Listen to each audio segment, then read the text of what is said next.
nossa posição perante o algoritmo. A agência russa de notícias TASS e o vice-ministro de Relações Exteriores da Rússia, quero remarcar para aqueles que estão chegando agora, elogia a postura equilibrada do Brasil e está analisando a proposta de paz do Brasil. Quero dizer aos senhores o seguinte, nós vamos caminhar muito profundamente nesse tema, temos muitas informações, mas quero dizer que a China também deve apresentar uma proposta de paz para a Ucrânia nesta sexta-feira, dia 24 de fevereiro. A parte hoje ser o 365º dia do início do conflito na Ucrânia. China apresentará a proposta de paz para a Ucrânia nesta sexta-feira, dizem os funcionários do Departamento de Estado dos Estados Unidos. Então, neste momento, a própria subsecretária de Estado para Assuntos Políticos, a senhora Victoria Nuland, que testemunhou perante o Comitê de Relações Exteriores do Senado, nos Estados Unidos, em janeiro, também diz que os chineses estão aí em vias de apresentar essa proposta, tem um dado simbólico, isso deve acontecer amanhã. O principal diplomata da China, Wang Yi, previu o próximo plano durante comentários na Conferência de Segurança de Munique no fim de semana passado. Depois que Wang viajou para Moscou no final de semana, o ministro de Relações Exteriores Lavrov disse que não discutiu o plano relatado com o principal diplomata da China.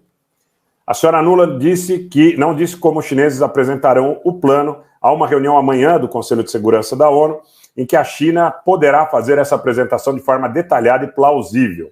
O secretário Blinken dos Estados Unidos também estará presente na reunião. Nuland disse que é importante qualquer acordo para acabar com a guerra, desde que a paz seja justa e duradoura. Bem, para os Estados Unidos, o senhor Putin não quer a paz. Para o senhor Putin, os Estados Unidos não querem a paz. É bom que se frise que o presidente ucraniano Zelensky tem mostrado uma série de dificuldades em aderir a um cessar-fogo em função do que ele chama de ocupação do território ucraniano por tropas russas. Provavelmente ele o faça a mando de poderes maiores. É importante que se estabeleça um cessar-fogo para que qualquer situação determinada a partir do estabelecimento de um cessar-fogo possa, na realidade, refletir em um ganho importante, não apenas para os países envolvidos, mas para todos que, nesse momento, têm preocupação com a situação do conflito.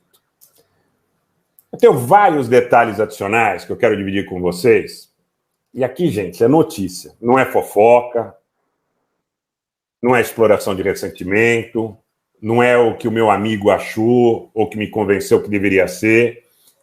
A gente tem um compromisso, quando fala com milhares de pessoas, que é de entregar a informação da maneira mais responsável possível. Não importa se eu gosto do ator, se eu não gosto do ator, importa que eu tenho 163 mil pessoas nos seguindo só no YouTube. Então a minha responsabilidade é enorme e no marco dessa responsabilidade eu não posso falhar. Eu não posso falhar. Claro que erros vão acontecer, mas a gente não pode falhar em relação à questão dos princípios. Então eu vou à mídia brasileira, e a mídia brasileira também repercute um pouco mais tarde, agora a questão de alguns minutos começa a aparecer na Folha, no Estado, no UOL, no Globo, a versão de que a Rússia avalia a proposta de paz de Lula para a guerra da Ucrânia. O governo da Rússia estaria analisando, segundo a Folha de São Paulo, a proposta feita pelo presidente Lula para a criação de um grupo de países não envolvidos na guerra da Ucrânia para tentar mediar uma saída pacífica para o conflito que completa um ano nesta sexta-feira, 24. A informação foi dada pelo vice-chanceler Mikhail Galuzin em uma entrevista exclusiva à agência estatal russa TASS, nesta quinta-feira, pela manhã, horário de Brasília. Ele fez certas ressalvas em relação à viabilidade da ideia, dizendo que também é necessário que se considere a evolução militar no terreno. Porém, disse que nota as declarações do presidente do Brasil sobre o tema de uma possível mediação para encontrar meios políticos de evitar essa escalada, corrigindo erros de cálculo no campo da segurança, com base no multilateralismo e considerando os interesses de todos os atores. Então, mais uma vez, nós estamos examinando as iniciativas do Brasil, sob o ponto de vista da política equilibrada do Brasil, e apreciamos essa posição, levando em consideração também a situação em campo. Completou, lembrando que os russos são parceiros dos brasileiros, dos chineses, dos indianos e sul-africanos no grupo diplomático BRICS. A proposta de Lula foi feita inicialmente ao premier alemão Olaf Scholz, em Brasília, e levada ao presidente Joe Biden em Washington. Prevê uma tentativa de solução do conflito por meio de um clube de paz. A proposta, senhores, são informações de suma importância. A proposta seria patrocinada por 3 países. 15h57 São Paulo, quinta-feira, 23 de fevereiro. Compartilhem, porque eu vou revelar aos senhores, e ao Brasil e ao mundo, a todos que nos acompanham, quais seriam os 3 países que patrocinariam a paz, segundo esta proposta que teria sido entregue pelo presidente Lula ao chanceler alemão Scholz em Brasília. Brasil, Índia e China. Vou repetir. O trio de proponentes em relação a que se alcance uma situação mediada no conflito seria formado por Brasil, Índia e China. A ideia que, a priori, teria sido recebida com frieza pelos líderes no Ocidente, que insistem na necessidade de derrota total da Rússia, é fato.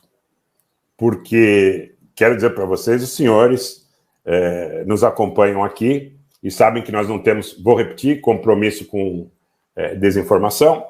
Então, é muito pouco provável que essa situação conte, num primeiro momento, com o apoio da OTAN e da União Europeia. Mas, na semana que vem, o tema poderá ser explorado pelo chanceler brasileiro Mauro Vieira, que estará em Nova Delhi, na Índia, onde terá a oportunidade de se encontrar com seus colegas russo, chinês e indiano na reunião do G20. Olha, quero dizer o seguinte para vocês. Nos primeiros mandatos do presidente Lula, escreve a Folha de São Paulo, de 2003 a 2010, a política externa foi elevada a prioridade. E, naquele momento, o país acabou aproveitando o boom de commodities puxado pela China, acabou tentando também um acordo nuclear com o Irã, que foi costurado pelo Brasil e pela Turquia, mas depois foi bombardeado pelos Estados Unidos, né? Aqui há uma série de considerações do articulista da Folha de São Paulo, com as quais eu não concordo, fala a respeito de apoio a ditaduras de esquerda e etc., mas não é o objetivo dessa live, desse encontro. Eu sei que a situação atual tem nuances complexas, a começar pela própria posição da China como mediadora, porque a China não quer que a Rússia seja derrotada, mas também tem restrições em relação às questões territoriais, principalmente no que excede a Crimeia e o Donbas. E assim, olhando para Kherson, Zaporídia, provavelmente pensando em Xinjiang ou pensando na sua situação com Taiwan. O presidente russo encontrou-se com o principal diplomata chinês ontem, Wang Yi, reforçou a aliança entre os países e preparou o caminho para um novo encontro, uma nova cúpula com o Xi Jinping. Quero dizer que eu lembro que, salvo engano, no dia 4 de fevereiro de 2022, o presidente Putin e o presidente Xi selaram uma aliança no contexto que antecipava o início das operações na Ucrânia. Embora não seja um acordo militar, é uma cooperação entre 2 países que cresce muito, com patrulhas, com exercícios conjuntos, uma série de situações, né? Lembro que hoje, as marinhas da China e da Rússia, hoje, 23 de fevereiro, estão em manobras inéditas com a África do Sul, que é outro membro dos BRICS, né?